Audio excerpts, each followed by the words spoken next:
Ang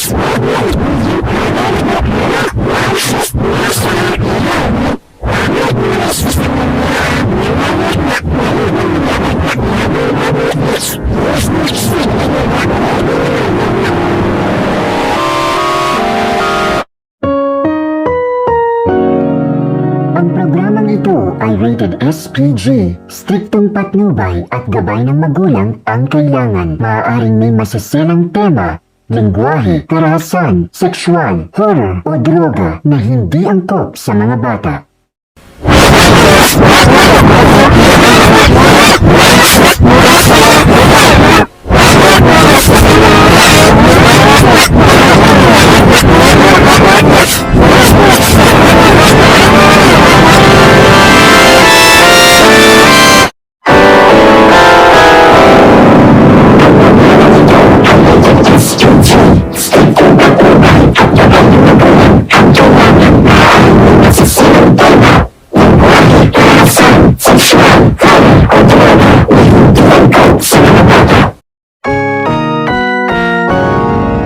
Ang programang ito ay rated SPG.